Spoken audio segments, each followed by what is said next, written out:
Hello everyone, Mark at Service and Sync here. I'm going to go over extra address inputs, also known as customer extra address inputs. These are simply questions about the customer's address that you may need to know either for quotes or just to have on the customer's profile. This can be things like how many square feet is your yard, how many window panes on your house, how many pets live with you, how many rooms at your property, questions like that. They're used for various parts of the platform, including when customers are getting quotes, adding or editing addresses, and so forth. So let me dive in here real quick, show you how to add them and what everything means in these forms. So to add an input, you need to click the green Add an Address Input button at the top left of the table. This will load a form that has a few options: question, answer type, and input type. Question is the text of the question that will be shown on the platform. So for this example, we're going to put in lawn square footage.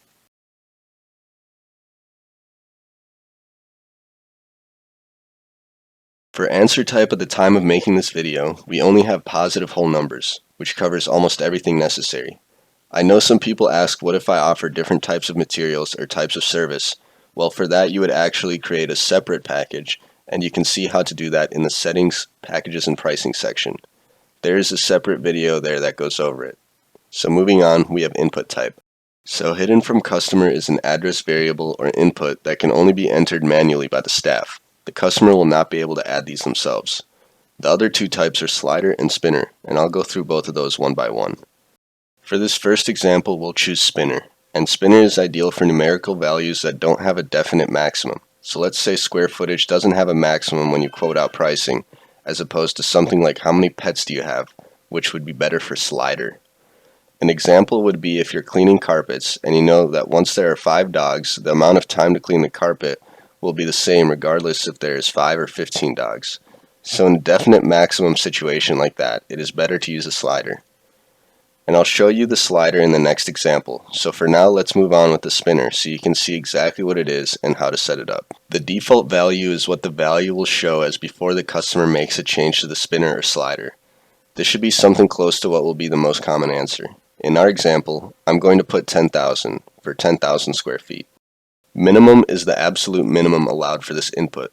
So if you consider all yards under 1,000 square feet as 1,000, then you would put 1,000 into the minimum. Maximum is the absolute maximum allowed for this input. Now you can leave this blank for no maximum, which is fine also, but if you want to set a maximum here, you can. An example of why you might want to do that is because you might not want the customer to schedule themselves when a value is too high, and you would prefer they call you to talk to you. So in our example, having the maximum set at 150,000 would prevent someone who has a 500,000 square foot lawn to just get a quote and go on the schedule automatically. Step. This is how much the input goes up or down when there is a change. In this case, we will put 500, so when they increase or decrease the input, it will go up or down by 500 square feet. Limit to step will allow us to force the input to go to the nearest step if the customer tries to enter a numerical value that is too precise. Here you can see the input going up and down by the step I've set of 500, and that is also what the customer will see. And here you can see how limit to step works when it is turned on. I'll enter a custom value and the input will automatically round it to the nearest step. Here it went back from 14,123 to 14,000 even.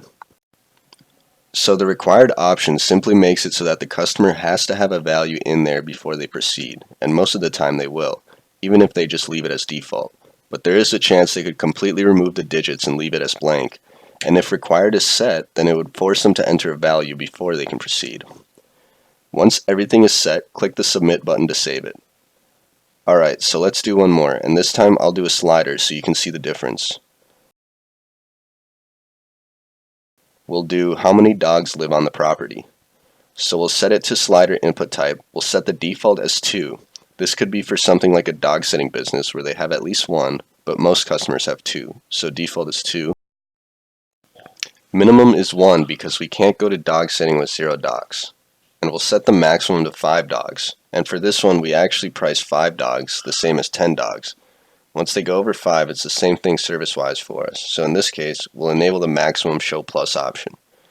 And what that does is when the slider gets to the maximum of 5, it will show 5 plus, 5 or more. So the customer knows if they have 10, they can leave it at 5 plus.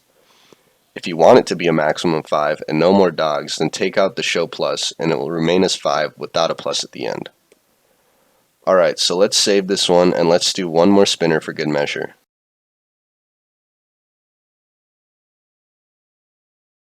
Let's ask, how many trees on the property? Something useful for a landscaping or lawn maintenance service. We'll set this one to spinner as well.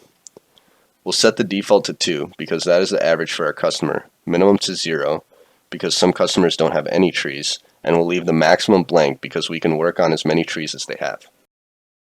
We'll set the step as 1 so the spinner goes up and down by 1 when adjusted, and in this case, limit to step is on in case they try to type in like a fraction or 1.5 trees. It will just round it then. Next we'll click on submit to save, and that's all there is to it. These inputs can be used as part of quote formulas which you can access in the settings section, packages and pricing subsection. They can be added to the quick quote form on the web portal front end in the settings section and web portal subsection. And of course they will appear in the customer profile, so lots of uses and very important that these are set up correctly. If you need more help with these, feel free to open a live chat at the bottom right of the Service and Sync page, or simply give us a call at the phone number at the top right of the Service and Sync page, and we'll be glad to walk you through it and answer any questions you might have.